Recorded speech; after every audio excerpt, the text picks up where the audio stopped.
नमस्कार, मैं हूं आलोक और आप देख रहे हैं सत्य हिंदी का न्यूज बुलेटिन।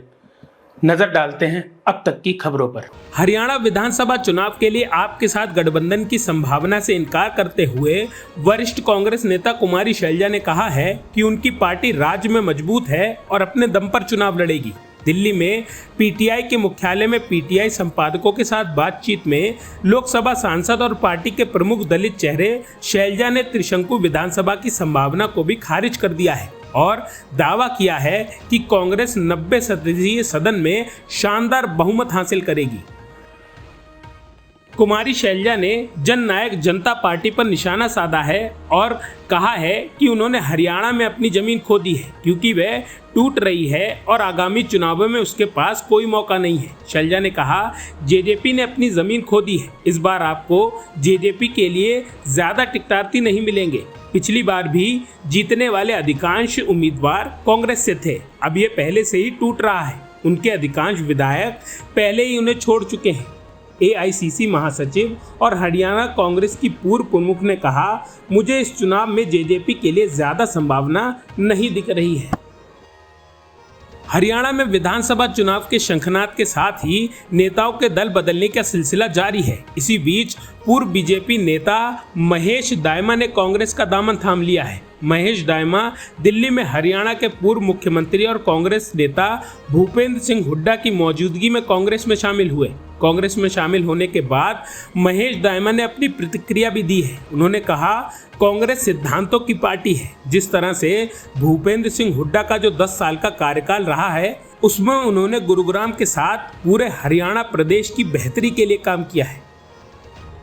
बीजेपी के बाद अब इंडियन नेशनल लोकदल ने भी हरियाणा विधानसभा चुनाव की तारीख बढ़ाने की मांग की है। अभय सिंह चौटाला ने चुनाव आयोग को चिट्ठी लिखी है। बता दें कि चुनाव आयोग ने 1 अक्टूबर को हरियाणा में विधानसभा चुनाव की वोटिंग की तारीख तय की है।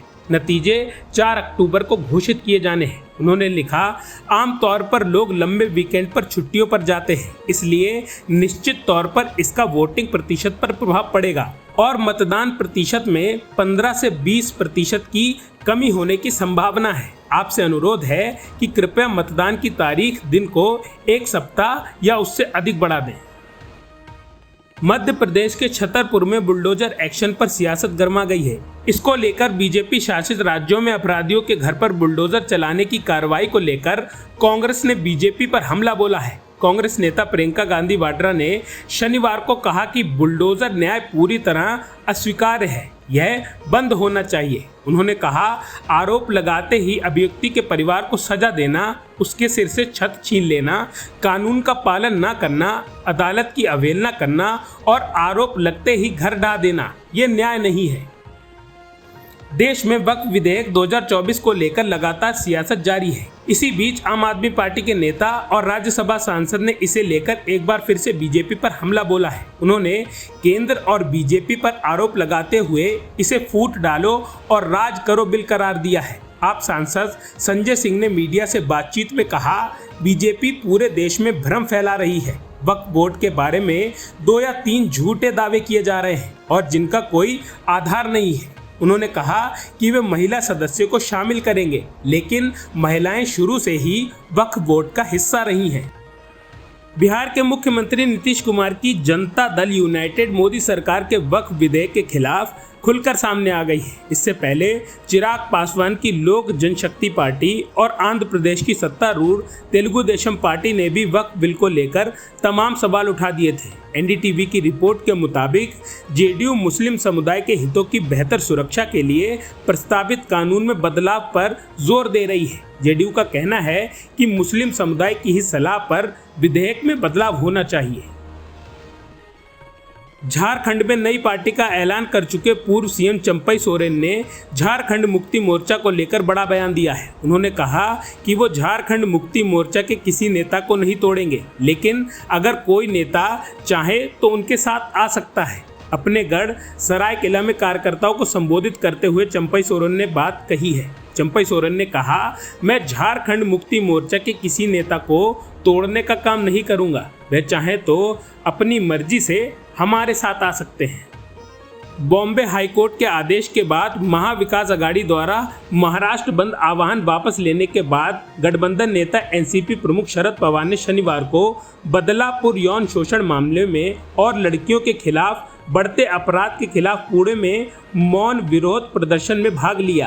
पवार ने बेटी सुप्रिया सुले के साथ मुंह पर काली पट्टी बांधकर पुणे कलेक्टर कार्यालय के पास बाबा साहब अंबेडकर प्रतिमा पर प्रदर्शन में भाग लिया, जबकि कुछ एमवीए नेताओं ने महात्मा गांधी के लोकप्रिय भजन रघुपति राघव राजा राम सबको सम्मति दे भगवान का जाप भी किया। बॉम्बे हाईकोर्ट ने शनिवार को राज्यव्यापी बंद के आह्वान को असंवैधानिक घोषित कर दिया था, क्योंकि बंद से जनता का सामान्य जीवन प्रभावित हो जाता। बीएसपी चीफ मायावती पर बीजेपी विधायक राजेश चौधरी द्वारा विवादित टिप्पणी करने का मामला सामने आया है। इस पर समाजवादी पार्टी प्रमुख अखिलेश यादव की प्रतिक्रिया सामने आई है। उन्होंने सोशल मीडिया पर लिखा, भाजपा के विधायक के ऊपर सार्वजनिक रूप से दिए गए इस वक्तव्य के लिए मानहानि का मुकदमा होना चाहिए। भाजपा ऐसे विधायकों को श्रेय देकर महिलाओं के मान सम्मान को गहरी ठेस पहुंचा रही है। अगर ऐसे लोगों के खिलाफ भाजपा तुरंत कार्रवाई नहीं करती है तो मान लीजिए कि ये किसी विधायक का व्यक्तिगत विचार नहीं है, बल्कि पूरी भाजपा का है। घोर निंदनीय।